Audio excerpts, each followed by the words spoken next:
এই দুনিয়া সবই পর, কবর তোমার আসল ঘর। এই দুনিয়া সবই পর, কবর তোমার আসল ঘর। সেই কবরে রইবে পড়ে শুধুই মাটির বিছানা। চিন্তা করে দেখো না, কবরে কি যাইবে না। যেই কবরে আল্লাহ ছাড়া বন্ধু কেহ থাকবে না। চিন্তা করে দেখো না, কবরে কি যাইবে না। বিসমিল্লাহির রহমানির রহিম।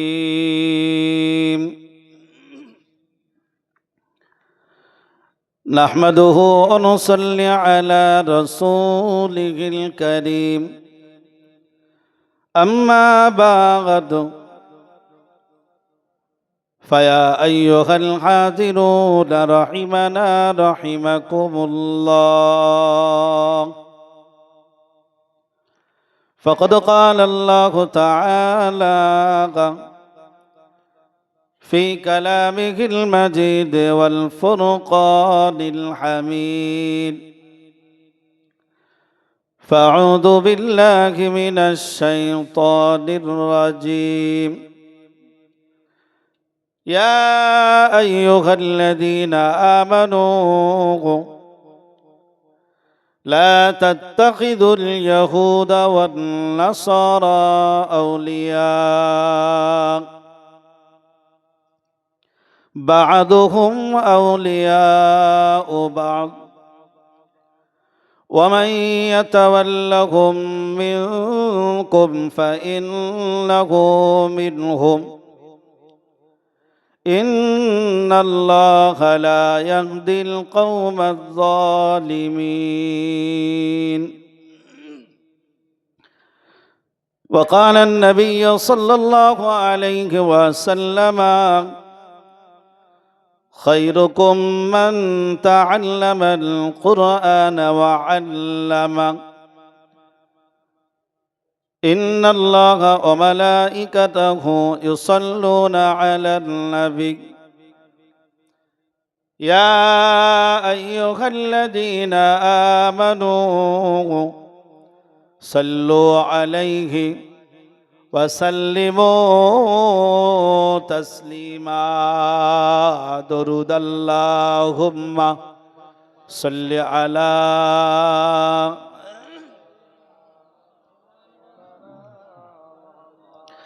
وعلى آل سيدنا. চিন্তা করে দেখো না, কবরে কি যাইবে না। চিন্তা করে দেখো না, কবরে কি যাইবে না। যেই কবরে আল্লাহ ছাড়া বন্ধু কেহ থাকবে না। চিন্তা করে দেখো না, কবরে কি যাইবে না। আল্লাহুম্মা সাল্লি আলা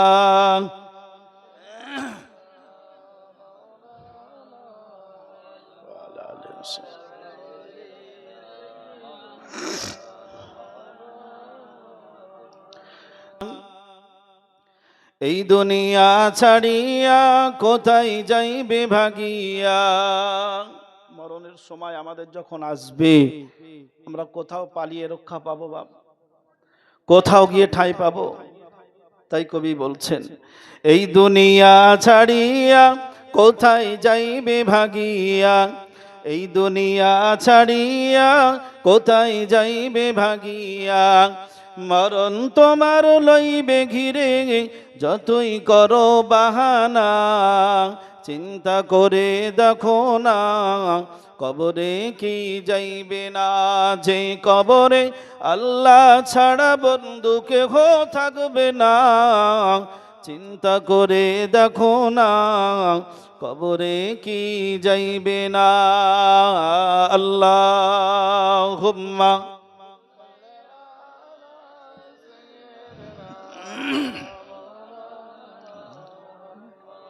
ওয়া আলা আলি সাইয়্যিদিনা।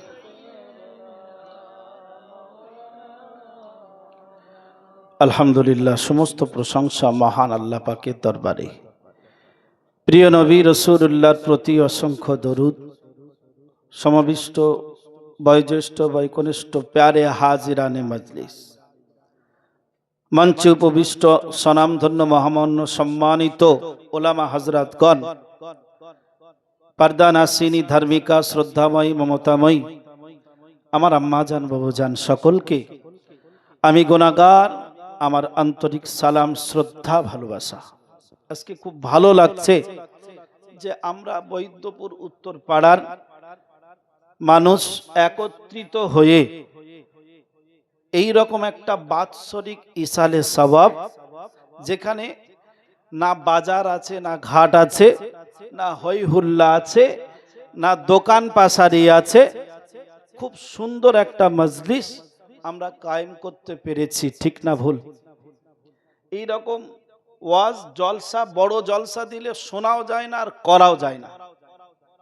এরকম যে মজলিস এত সুন্দর, এখানে কোনো পিছু টান নেই, না বাদামের দোকান, না জিলিপির দোকান।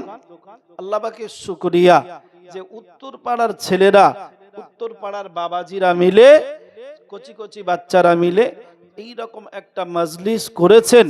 আমি জানি না কিভাবে যে সূত্রপাত হলো, যেহেতু আমি বাড়িতেই থাকতাম না, আমি অন্য একটা মসজিদে ইমামতি করতাম। যখন এই কথাটা আমার কানে আসলো, তো আমি মনে মনে ভাবলাম নিশ্চয়ই আল্লাহ পাক হয়তো এর দ্বারাই ভালো কিছু করিয়ে নেবেন। কসম করে বলছি আল্লাহ, আমি ভেবেছিলাম যে আল্লাহ পাক নিশ্চয়ই এর দ্বারাই ভালো কিছু করিয়ে নেবেন। তো আল্লাহ পাকের শুকরিয়া, আল্লাহ পাক আমাদের এই দোয়ার মজলিসের উপলক্ষ করে এমন একটা জায়গা তৈরি করিয়ে দিয়েছেন। আমরা নিঃসন্দেহে আশা রাখতে পারি আমাদের পূর্বপুরুষ যারা চলে গেছেন তাদের জন্য আমরাও যারা বিদায় নেব, আমাদের প্রজন্ম যারা বিদায় নেবে, এক কথায় কিয়ামত পর্যন্ত সকলের জন্য এই প্রতিষ্ঠান বৈদ্যপুর উত্তরপাড়া ইকরা আরাবিক একাডেমি, এটা আমাদের জন্য সাদকায়ে জারিয়া হিসাবে থাকবে। বলুন ইনশাআল্লাহ। একটু জোরে সোরে হবে না ইনশাআল্লাহ? এর থেকে ভালো জিনিস আর কি? আজকে আমরা এসেছি, যারা চলে গেছে তাদের সাদকায়ে জারিয়া হিসাবে আমরা তাদের রুহের মাগফিরাত করার জন্যে, তাদের রুহে এই সওয়াবগুলো পৌঁছানোর জন্যে।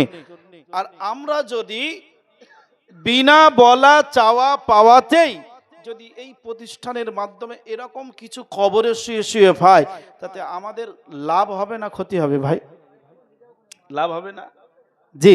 এখন হয়তো মনে হচ্ছে যে বারে বারে বলে যে টাকা দাও, চাঁদা দাও, বারে বারে আজার নুরুদ্দিন অনেক যায়, আমার অনেক ভাইরা যায়, মনে মনে রাগ হয়। কিন্তু মাথায় রাখতে হবে এটা হলো কোরআনের ঘর। আল্লাহর নবী বলেছেন খায়রুকুম মান তাআল্লামাল কুরআনা ওয়া আল্লামা। আমি রাসূলুল্লাহ বলে দিলাম, পৃথিবীর জমিনে তারাই হলো শ্রেষ্ঠ যারা কোরআন পড়ে এবং অপরকে কোরআন শিক্ষা দেয়। জোরে বলুন সুবহানাল্লাহ। একবার জোরে বলবেন না সুবহানাল্লাহ? আমি এদিকে যাব, তার আগে 2-5 মিনিট যে কথাটা না বললেই নয়। আমি কোরআন পড়েছি, ইয়া আইয়ুহাল্লাযীনা আমানু লা তাত্তাখিযুল ইয়াহুদা ওয়ান নাসারা আউলিয়া। আমার আল্লাহ বলছেন, ওগো বান্দা, ওগো ঈমানওয়ালারা, তোমরা ইহুদি এবং নাসারাদের সঙ্গে বন্ধুত্ব করো না। আল্লাহ কি বললেন? লা তাত্তাখিযুল ইয়াহুদ ওয়ান নাসারা। ঈমানওয়ালাদের, মুসলমানদের চরম শত্রু হলো বিশেষ করে দুটো। কারা? ইহুদি এবং নাসারা, যারা কালো শত্রুতা করেছে আর আজও শত্রুতা করছে, আর কিয়ামত পর্যন্ত এরা শত্রুতা করবেন। চলুন আমার দিকে তাকান। আল্লাহ পাক বললেন তোমরা ইহুদি নাসারাদের সঙ্গে বন্ধুত্ব করো না। আর রাসূল বললেন মান তাশাব্বাহা বিকওমিন ফাহুয়া মিনহু। যদি তোমরা ওদের সঙ্গে বন্ধুত্ব করো, ওদের চলা যদি তোমাদের চলার মতো হয়, ওদের খাওয়া যদি তোমাদের খাওয়ার মতো হয়, ওদের বলা যদি তোমাদের বলার মতো হয়, ওদের আচার আচরণের মধ্যে যদি তোমরা পড়ে যাও, মাথায় রেখো তোমাদের কিয়ামতের মাঠে ওদের সঙ্গেই হাসর নাসর করতে হবে। অতএব ওরা যে হালাতে থাকবে ইহুদি নাসারা, তোমরাও কিন্তু সেই হালাতে থাকবে। আর যদি তোমরা তোমাদের মডেল স্বরূপ, আল্লাহ কোরআনে বলেছেন যে আমার রসুলকে আমি মডেল করে পাঠিয়েছি, লাকাদ কানা লাকুম ফি রাসূলুল্লাহি উসওয়াতুন হাসানা। আল্লাহ বললেন আমার রসুলের আদর্শ তোমাদের জন্য মডেল। জোরে বলুন সুবহানাল্লাহ। আমার প্রিয় ভাই বাবাজিরা, আমি জানি না কতটা আপনাদেরকে বোঝাতে পারছি, একটু চেষ্টা করুন বোঝার জন্য। একটা বিষয় হলো যে আল্লাহ পাক বলছেন ইহুদি নাসারাদের সঙ্গে বন্ধুত্ব করো না। এই মাসটা কি মাস বলেন তো? একজন বলেন কি মাস? আর কি মাস? আচ্ছা, পরের মাসে একটা আনন্দের মাস আসছে, কি মাস বলেন? জানুয়ারি তো নাকি আনন্দের মাস না? এই কথা বলছেন, রাগ টাগ করেছেন নাকি আমার উপরে? হ্যাঁ, পরে নাই দু একটা কিলটিল মেরে নেবেন। আমি আপনাদের গ্রামেই পাড়াই থাকি, অসুবিধা নেই। এখন একটা অন্তত কথা বলেন। জানুয়ারি মাস, আচ্ছা জানুয়ারি মাসে কিছু সুপিতার সুসন্তান, কিছু সুপিতার সুসন্তান এরা গাড়ি করে, ডিজে ভাড়া করে, আর বিভিন্ন রকম গান বাজনা করে পিকনিক করতে যায়। সেখানে যত রকম নেশার দ্রব্য আছে তারা খায়। আচ্ছা, এরা নিশ্চিত আমরা বলতে পারি এরা সুপিতার সুসন্তান। আপনারা কি একমত? একমত নয়? তাহলে ব্যতিক্রম। প্রিয় ভাই ও বাবাজিরা, আমি আপনাদের পায়ে ধরে বলবো আপনারা অন্য কেউ নয়। আমার হুজুর যেটা বলছিলেন যে আমি আপনাদের গ্রামের সন্তান, পাড়ার সন্তান, একেবারে কাছের মানুষ, আমার এটা দৈনন্দিন কর্তব্য হিসেবে বলতে হয়। অবশ্যই আমি স্টেপ নিতে পারি যে শরিয়ত বিরোধী কাজ যেটা রসুল করতে মানা করেছেন সেই কাজটা আমরা কি করব? বিরতি রাখবো, সেই কাজটা আমরা করব না। এটা আমাদের মাথায় রাখতে হবে যে একদিন এই অনুষ্ঠান করে দুয়া টোয়া চেয়ে নিলাম, আবার সারা মাস সারা বছর যদি আমরা ওই পথে লেবে যাই তাহলে কিন্তু আমার ভাঁড়ে কিছু থাকবে না। হুজুর বললেন যে সন্তান যদি জানাজা পড়ে বাপের কত সুন্দর হয়। পাড়ার আলেমেরা, পাড়ার ছেলেরা যদি পাড়ার জন্য দোয়া করে, এটা একটা বড় ভালোর দিক। কিন্তু আমি মনে করি যেটা হাদিস অনুযায়ী, আমি যদি সারা জীবন যদি অন্যায় করে যাই, বেনামাজি হয়ে মদ জুয়া তাস পাশায় লিপ্ত থাকি, আর আমার জন্য যদি কাবার ইমাম এসে জানাজা পড়ায়, আমার কবর জিয়ারত করে, আমি মনে করি আমার মাগফিরাত হবে না। কথা ঠিক না ভুল? আমার মাগফিরাত চেয়ে নিতে গেলে আমাকে অন্তত পক্ষে জায়গাটা পরিষ্কার রাখতে হবে। ঠিক না ভুল? বাইরে আমার মনে রেখে দিন, মা বলে না মনে রাখুন, আল্লাহ পাক কোরআনে জানিয়ে দিলেন, ওগো বান্দা আমি আল্লাহ তোমাদেরকে জানিয়ে দিলাম, ইয়া আইয়ুহাল্লাযীনা আমানু লা তাত্তাখিদুল ইয়াহুদা ওয়ান নাসারা আউলিয়া, তোমরা ইহুদি এবং নাসারাদের সঙ্গে বন্ধুত্ব করো না। বা'দুকুম আউলিয়া ও বা'দ, এরা একে অপরের বন্ধু। ওগো বান্দা মনে রাখো গো, আমি তোমাদেরকে আমার রাসূলুল্লাহর আদর্শটাকে মডেল স্বরূপ করে দিয়েছি বাবা। ও ভাইজানেরা, আমি যে কথা বলার উদ্দেশ্যে আয়াতটা পড়েছি, এই জানুয়ারি মাস আমাদের কাছে আসবে। অনেক মুসলমান সন্তান রয়েছে, তাদেরকে যদি জিজ্ঞাসা করেন আরবি মাসের তারিখ আজকে কত, আরবি মাসের নামটা কি বলতে পারবে না। কিন্তু জানুয়ারি মাস কবে শুরু, 31 কবে শুরু, এটা কিন্তু সে প্রকৃত পক্ষে জানে। এটার খবর কিন্তু তার কাছে রয়েছে। কিন্তু যেটা আমার আপনার দায়িত্ব কর্তব্য, ইসলামী ল অনুযায়ী, ইসলামী শরিয়াত অনুযায়ী, ইসলামী ক্যালেন্ডারটা জেনে রাখাও আমাদের জন্য কিন্তু সুন্নাহ। অনেকে জানি না, রজব মাস জানি, ক তারিখ জানি না।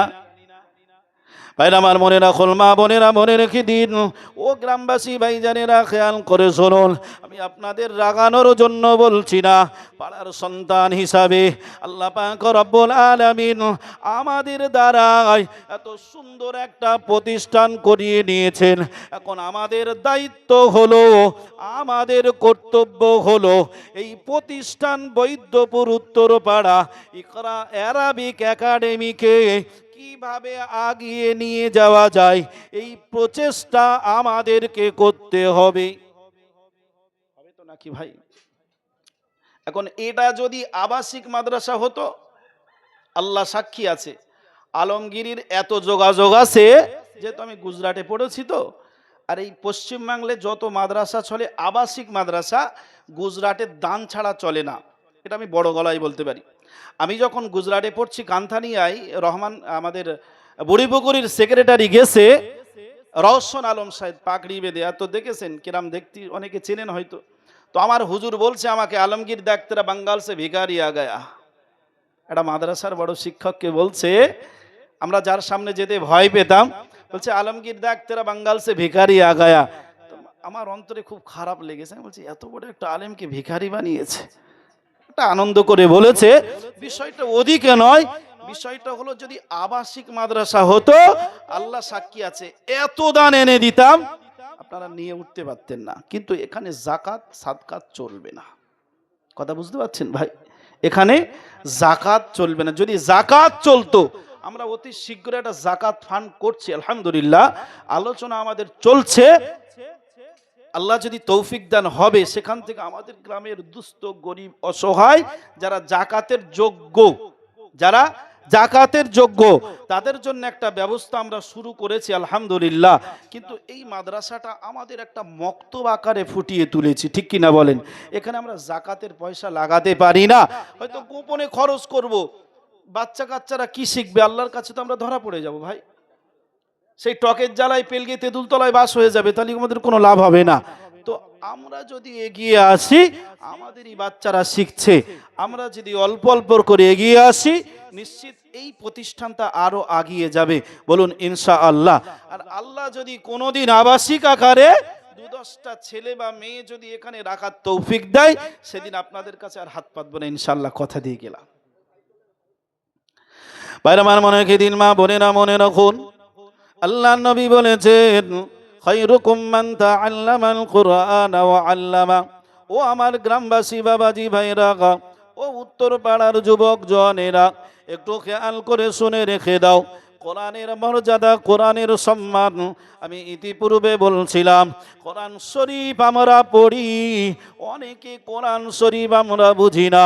এখানে এতগুলো মানুষ আমরা বসে রয়েছি, কেউ বা 1 ওয়াক্তর নামাজি, আবার কেউ বা 2 ওয়াক্তর নামাজি, কেউ বা 5 ওয়াক্তর নামাজি, আবার কেউ বা আটকি খাটকি সাটকির নামাজি এখানে রয়েছে বাবা।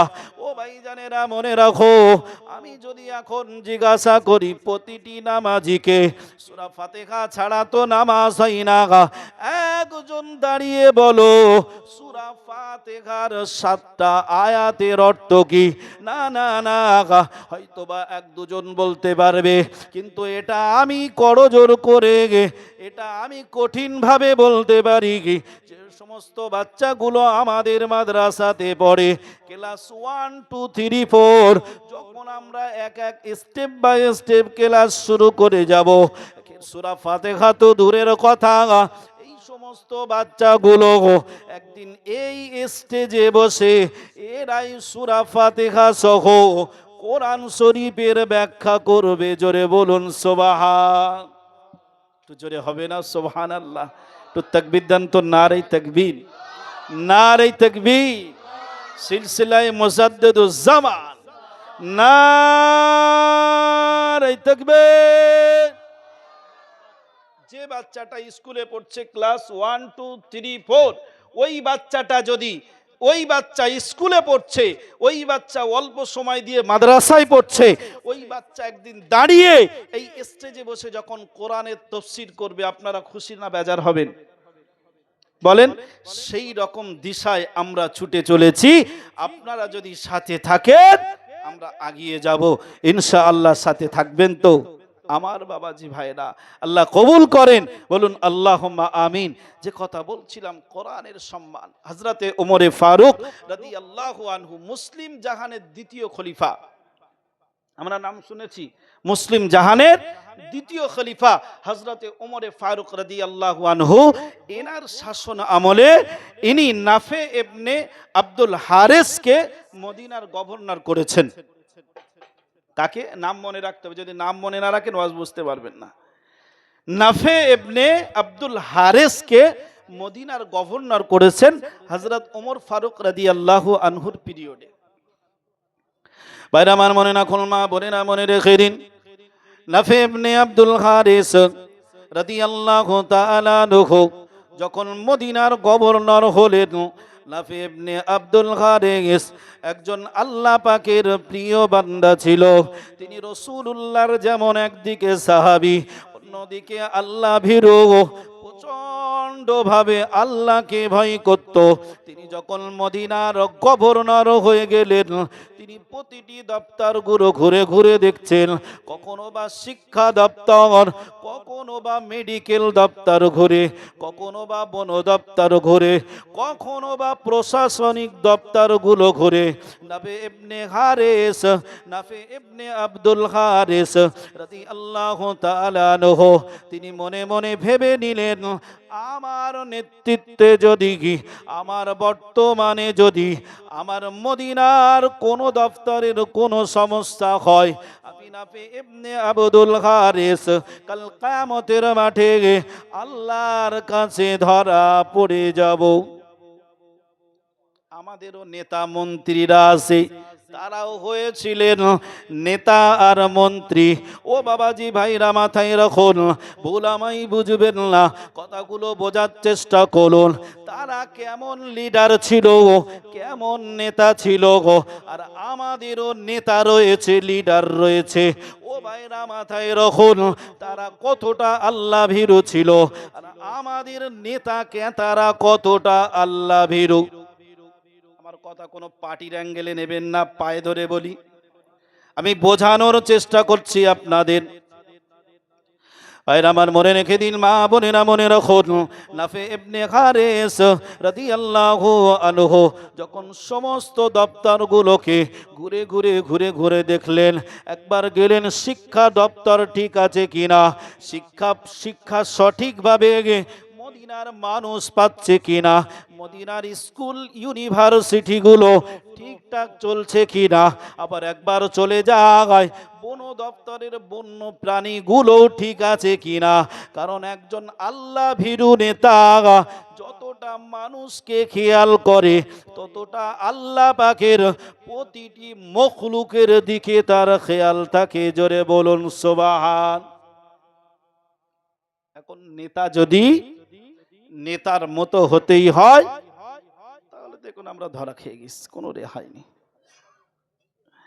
নাফে ইবনে হারিস আব্দুল হারিস রাদিয়াল্লাহু আনহু তিনি প্রতিটি দফতরগুলো ঘুরে ঘুরে দেখছে, আল্লাহর ভয় করে যায়, ইত্তাকুল্লাহ। দেখছে আমার বর্তমানে আমার নেতৃত্বে কোনো জায়গায় যদি চুল পরিমাণে ভুল হয়, তাহলে আল্লাহর কাছে আমি ধরা খেয়ে যাব।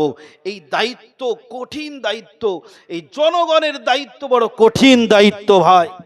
আপনার 1 টাকা আপনার রোজগার করা টাকা, আপনার 100 টাকা আপনার রোজগার করা টাকা, আপনি খাবেন কি বিলিয়ে দেবেন, কি ফেলে দেবেন, কি মাটিতে পুঁতে দেবেন, এই হিসেব আলাদা। কিন্তু জনগণের 2 টাকা, ভালো করে বুঝবেন, জনগণের 1 টাকা, ওই 1 টাকার খায়ানাত যদি আমি আপনি করি, কাল কিয়ামতের মাঠে হাজার জনগণ আপনার জামার কলার ধরে আল্লাহর কাছে দায় করে দেবে। এটাই হলো ইসলাম, এটাই হলো শরিয়াত। ভাইরা আমার মনে রেখে দিন, মা বোনেরা মনে রাখুন, নাফে ইবনে আব্দুল হারিস রাদিয়াল্লাহু তাআলা আনহু দেখতে পেলেন প্রশাসনিক দপ্তরটা খালি রয়েছে, প্রশাসনিক দপ্তরে একটা লোক দরকার। ও বাবাজি ভাইজানেরা মনে রাখুন, নাফে ইবনে হারিস রাদিয়াল্লাহু তাআলা আনহু মদিনার চতুর্দিকে তিনি ঘুরতে লেগেছেন, কোথায় একটা ভালো লোক পাওয়া যায়, কোথায় ইমানদার ব্যক্তি পাওয়া যায়, কোথায় সৎ ব্যক্তি পাওয়া যায়, আল্লাহ ভীরু ব্যক্তি পাওয়া যায়, যাকে প্রশাসনিক দিকটা দেখার দায়িত্ব দেব। ও বাবাজি ভাইজানেরা, এমন করে যখন নাফি ইবনে আব্দুল হারিস রাদিয়াল্লাহু তাআলা আনহু মদিনার সমস্ত চত্বর ঘুরে ঘুরে দেখলেন, কোথাও তিনি পেলেন না। এমন করে ব্যর্থ হয়ে বাড়িতে চলে এলেন। তিনি দেখলেন তার একটা কৃতদাস ছিল, তাকে তিনি মুক্ত করে দিয়েছিলেন। নাম ছিল ইবনু আবজা। কি নাম বললাম? ইবনু আবজা রাদিয়াল্লাহু আনহু। তার গোলাম ছিল কার? নাফে ইবনে হারেস এর বাড়ির একজন দাস ছিল, দাসী। একজন দাসের কাজ কি? গোলামের কাজ কি? সে বাড়িতে হাট বাজার করবে না, সে বাড়িতে ছাগল চড়াবে, গরু চড়াবে, সে হাঁস মুরগি খেয়াল করবে, বাড়ির নোংরা আবর্জনা গুলো সাফ করবে। এই তো গোলামের দায়িত্ব। ভাইরা আমার, মনে রেখে দিন, মা বোনেরা মাথায় রাখুন, আল্লাহ নবীর পাগল ইবনে আবজা রাদিয়াল্লাহু আনহুকে নাফে ইবনে আব্দুল হারিস মদিনার প্রশাসনিক দায়িত্ব তিনি দিয়ে দিলেন। ও বাবাজি ভাইজানেরা, নাফে ইবনে আব্দুল হারিস যখন মদিনার প্রশাসনিকের দায়িত্ব যখন ইবনে আবজাকে দিয়ে দিলেন, এই খবরটা চলে গেল আপনার মক্কার গভর্নর আমিরুল মুমিনিন মুসলিম জাহানের দ্বিতীয় খলিফা হযরতে ওমরে ফারুক রাদিয়াল্লাহু তাআলা আনহুর কাছে। খবর ট্রান্সফার হয়ে গেছে কোথায়? ওমর ফারুক রাগী মানুষ ছিল না ঠান্ডা মানুষ ছিল ভাই? একটু আওয়াজ দেন। গরম মানুষ ছিল না? হযরত ওমর ফারুক রাদিয়াল্লাহু আনহু যখন শুনলেন যে কি ব্যাপার, ইবনে আবজা তো একজন গোলাম, একজন দাসী, নাফে ইবনে হারেসের এত বড় সাহস, তার বাড়ির দাসী বলে সে প্রশাসনিক দায়িত্ব তাকে দিয়ে দিল। আমরা এরকম ভেবে থাকি না? হ্যাঁ আমার বাবাজি ভাইরা, আজ বুঝতে হবে আমিরুল মুমিনিন হযরতে ওমরে ফারুক রাদিয়াল্লাহু তাআলা আনহু নাফে ইবনে আব্দুল হারিসকে ডাকলেন, অফিসে চলে এসো। ভাইরা আমার, মনে রেখে দিন, মা বোনেরা মনে রাখুন, নাফি ইবনে আব্দুল হারিস রাদিয়াল্লাহু তাআলা আনহু ওমর ফারুক হুজুরের দরবারে চলে গেলেন। ওমর ফারুক হুজুরের দরবারে চলে গেলেন। এমন করে ওমরে ফারুক রাদিয়াল্লাহু তাআলা আনহু জিজ্ঞাসা করলেন, ও নাফি ইবনে হারিস, ও নাফি ইবনে আব্দুল হারিস রাদিয়াল্লাহু তাআলা আনহু, তোমার বাড়ির দাসীটাকে, তোমার বাড়ির মুক্ত দাসীটাকে কেন তুমি প্রশাসনিক দপ্তরের লিডার বানিয়ে দিলে? প্রশাসনিক দপ্তরের দায়িত্ব দিলে কে তোমাকে দিতে বলেছে? কার সাহসে দায়িত্ব তুমি ওকে দিয়েছো? মদিনার বুকে এত শিক্ষিত মানুষ রয়েছে, এত জ্ঞানী গুণী মানুষ রয়েছে, না না না, এই মানুষগুলোকে তুমি চয়েস না করে তোমার বাড়ির একজন কৃতদাসী, একজন গোলামকে কেন তুমি মদিনার প্রশাসক হিসেবে ঘোষণা দিলে? ও বাবাজি ভাইজানেরা মাথায় রাখুন, নাফি ইবনে আব্দুল হারিস রাদিয়াল্লাহু আনহু ওই সময় বলেছিলেন, ও আমিরুল মুমিনিন মনে রাখো, আমার আল্লাহ কোরআন পাকে জানিয়ে দিলেন, ওয়ারাত্তিলিল কোরআন তারতিলা, আমার কোরআনকে যে শুদ্ধ করে পড়বে আমি আল্লাহ তাকে ভালোবাসি। জোরে বলুন। ও মাইনা মনে রাখুন, নাফি ইবনে আব্দুল হারিস রাদিয়াল্লাহু আনহু আরো বললেন, ও আমিরুল মুমিনিন তুমি মনে রাখো, আমি নিজের থেকে ফয়সালা করি না, আল্লাহ আমার মধ্যে যে জ্ঞান দিয়েছে, আল্লাহ আমার মধ্যে যে বিবেক বুদ্ধি দিয়েছে, আমার মধ্যে শরিয়াতের জ্ঞান আল্লাহ দিয়েছে, আমার আল্লাহই তো বললেন সেই তোমাদের মধ্যে উত্তম যে কোরআন শরীফ পড়ে, কোরআন শরীফকে শিক্ষা দেয়। আমার রাসূলুল্লাহ বললেন, খায়রুকুম মান তাআল্লামাল কুরআন ওয়া আল্লামা। ও আমিরুল মুমিনিন তুমি শুনে রাখো, আমি নাফি ইবনে হারিস, আমি নাফি ইবনে আব্দুল হারিস ইবনে আবজাকে আমি মদিনার প্রশাসনিক দায়িত্ব দিয়েছি কেন শুনে রাখো। ইবনে আবজা এ আল্লাহর কালাম, আল্লাহর কোরআনটা ভালো করে পড়তে পারে আর আল্লাহর কোরআনের উপরে জীবন যাপন করে। আল্লাহর কোরআন শুধু পড়ে না, আল্লাহর কোরআন নিয়ে গবেষণা করে, আল্লাহর কোরআনের উপরে পরিপূর্ণ রূপে তার জীবন ব্যবস্থা করতে চাই। জোরে বলুন সুবহান। একটু জোরে হবে না? একটু চিল্লে হবে না? আমিরুল মুমিন, আমি কেন মদিনার প্রশাসনিক দায়িত্ব দিয়েছি? ও কোরআন পড়ে, কোরআন বোঝে এবং কোরআন অনুযায়ী জীবন যাপন করে। এই ভালো দিকটা ইবনে আবজার মধ্যে আমি নাফে ইবনে আব্দুল হারিস পেয়েছি। আর এর মতো জ্ঞানী ব্যক্তি আমি আর দ্বিতীয় দেখি। তাই ও কৃতদাসী হলেও একজন মুক্ত দাস হিসাবে আমি তাকে মদিনার প্রশাসনিকের দায়িত্ব দিয়েছি। একবার জোরে বলুন সুবহানাল্লাহ। হযরত ওমর ফারুক রাদিয়াল্লাহু আনহু এই কথা শুনে তিনি চুপ হয়ে গেলেন।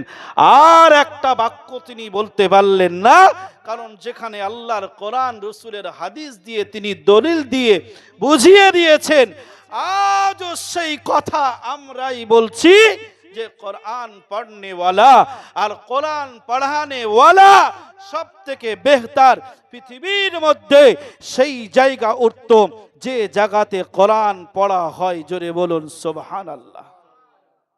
আমরা বড় ভাগ্যবান যে আজকে এমন একটা প্রতিষ্ঠান আমরা করতে পেরেছি। আল্লাহ আমাদের দ্বারাই করিয়ে নিয়েছেন। তবে আমাদের মনে রাখতে হবে যে এই প্রতিষ্ঠানটা আমরা চালাবো না বন্ধ করে দেবো। ভাই অনেকে কিছু বলে না, মন টন খারাপ। চালাবো ইনশাল্লাহ। আচ্ছা, কতজনের পক্ষে আছেন একটু হাত তুলে দেখান তো। নারে তাকবীর, নারে তাকবীর। যারা হাত লাভিয়ে লেচ্ছে তারা কিন্তু আবার গন্ডগোল আছে একটু। হ্যাঁ, হাতটা ব্যথা টাথা হচ্ছে নাকি? আমার কাছে ওষুধ আছে, দেবো, কোনো অসুবিধা নেই। একটু তাকবীর দেন। নারে তাকবীর, নারে তাকবীর। হাত নামান। আলহামদুলিল্লাহ। আমি জানি আমি তো ছোটবেলা থেকে আপনাদের চিনি। আপনারা হয়তো আমাকে চেনেন না, চেনেন আমার, আমি আপনাদের চিনি। বুঝতে পেরেছেন? শোনেন, আমি যে কথা বলছিলাম সরাসরি বলি, এখানে ঘুরিয়ে ফিরিয়ে বলার মতো জায়গা নেই, একদম জায়গা নেই। পুরো গায়ে হয়ে গেছে 12:30। অনেকের খিদে টিদে আবার লেগে গেছে। হ্যাঁ, যাই হোক, আমি একদম আগে বাড়াবো না। এই প্রতিষ্ঠানটা যদি আপনারা আগিয়ে নিয়ে যেতে চান, তার জন্য কিন্তু একটু এগিয়ে আসতে হবে। আমরা কিন্তু আপনাদের কাছে আগেও বলেছি আর আজও বলছি, আমরা কিন্তু আপনাদের কাছে কোনো দাবি রাখবো না। আর আমাদের দ্বারাই যেন আমাদের গ্রামের বড় মসজিদ আর বড় মাদ্রাসায় কোনো ক্ষতি না হয়। আগে বলেছি তো আপনাদের, আজও বলছি, আমাদের যেন এ কথা আঙুল তুলে কেউ বলতে না পারে যে উত্তর পাড়ারা মাদ্রাসা করেছে বলে আমাদের মাদ্রাসায় চাঁদা দেয় না। এই কথা যেন কেউ বলতে না পারে। আমাদের এ কথা যেন বলতে না পারে যে উত্তর পাড়ার আস্তে আস্তে আমাদের থেকে দূরে সরে যাচ্ছে। এ কথা যেন কেউ বলতে না পারে। আমার বাবাজি ভাইজানেরা, আমি আপনাদেরকে একটু হাত জোড় করে বলবো,